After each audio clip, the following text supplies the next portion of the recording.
TV, and this is the preview for the upcoming game on Saturday, the 9th of April, with a 3 p.m. kick-off as the Boro take on Hull City in the Scarbet Championship at the Riverside Stadium. Well, Boro fans, fair to say, we put a good effort against the league leaders Fulham at the Riverside, in midweek, but just wasn't to be, as we came up with a 1-0 defeat at home. Obviously, it's our first league defeat at home for quite a while, considering we got knocked out by Chelsea in the FA Cup, but it was our first defeat in the league at home for at least quite a few months now. A couple of months, I should say. We were just unlucky in terms of how, when it comes to their goal, the free kick actually happened, which I don't think it was a free kick to begin with. But fair credit, to Fulham, they took the free kick well and they scored from it well. Obviously, we knew the threat of Alexander Mitrovic coming into this game, and he punished us because we did fall asleep at the back at moments.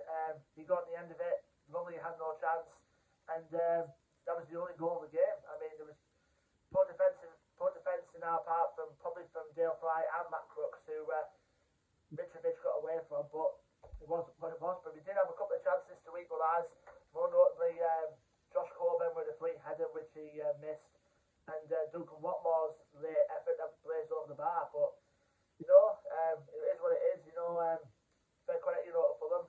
They are top of the league for a reason, and we find ourselves out of the playoff places for the moment. I think we're currently 7th in the league going into this game at the weekend.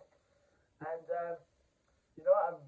from that game, from when I looked at the lineup for the Fulham game, I was kind of surprised that Chris Wilder left Flo Balogun out the side, considering the form he's in. I'm pretty sure most Boro fans were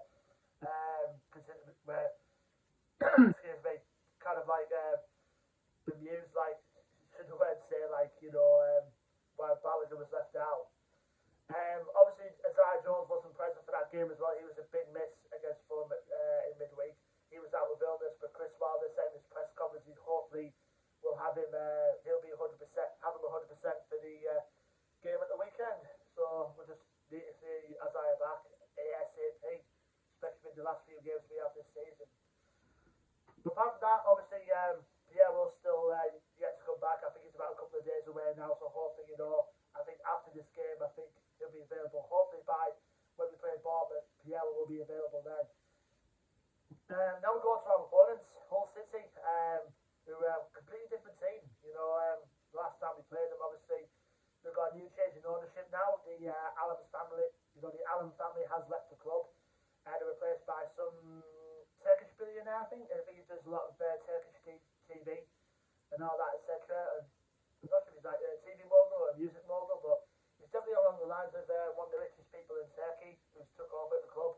Because I think most Hull City fans were suffering under the previous ownership the last few years or so, but they've got the takeover done. On the field, not one of the best of seasons by any means for Hull. I think they're currently in 20th in the league going into this game.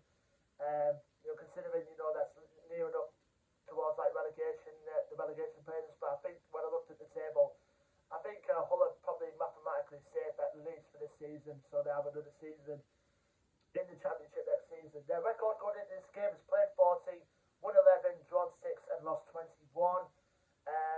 Last game out, they lost 1-0 at home against Huddersfield, so they'll be looking to bounce back and win, hopefully not at our expense.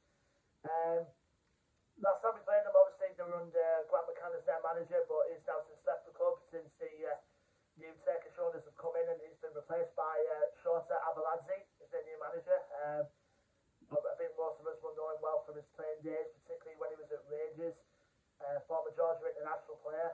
I do certainly remember Shota Avaladze as a player, both in club and international level.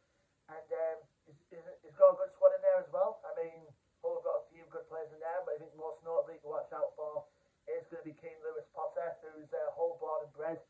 For the last couple of years, he's been playing very well at Hull City. He came up with, I know he was a threat the last time we played him, which I'll mention in a bit. And I think Keane Lewis Potter is going to be one of those players to watch out for Hull City on Saturday. Other players to watch out for as well. Ryan Longman is another player as well to watch out for. He's there on loan from Brighton at the moment.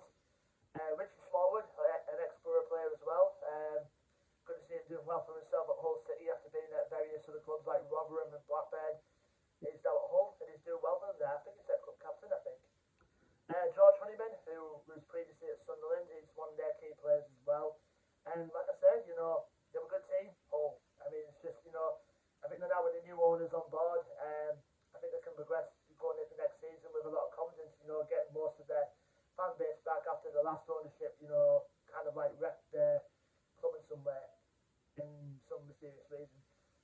The last time we played Hull over at the MKM Stadium, obviously when we were under Neil Warnock, we came out of there, it was a really decent game, solid game, but then later on it all fell apart as we lost 2-0. Joe Lumley with an unfortunate own goal to start it off, and then right at the very last as well, I think Malik Wilks, who's I think is currently injured at the moment, I think for Hull, because I think I would have mentioned Malik Wilks as one of their key players as well, but he's not been playing much recently. He got the second to kill the game off over at Hull.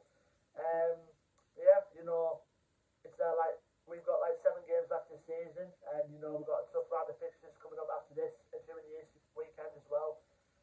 We've a couple of tough games against promotion chasing teams on both Good Friday and Easter Monday, so if it's ever the time to bounce back from the Fulham defeat, this is the game to probably do it. No disrespect to Hull, but I think we need to beat these by a fine margin on Saturday. I mean, we've got to look at it. We've got to look at it, full of confidence. Put the Fulham game behind us, and hopefully pick up that win going into the Easter weekend. Anyway, leave me your thoughts and predictions in the comment section below, Boro fans. Don't forget to like, share, and subscribe. Our social media links will be in the description below as well. Until then, I've been Joe from Boro Fan TV, and I will see you on the next preview video, which will be for the game on Good Friday, as the Boro make the long trip to the Vitality Stadium to face Bournemouth. Anyway, Boro fans, take care, stay safe, and up the Boro.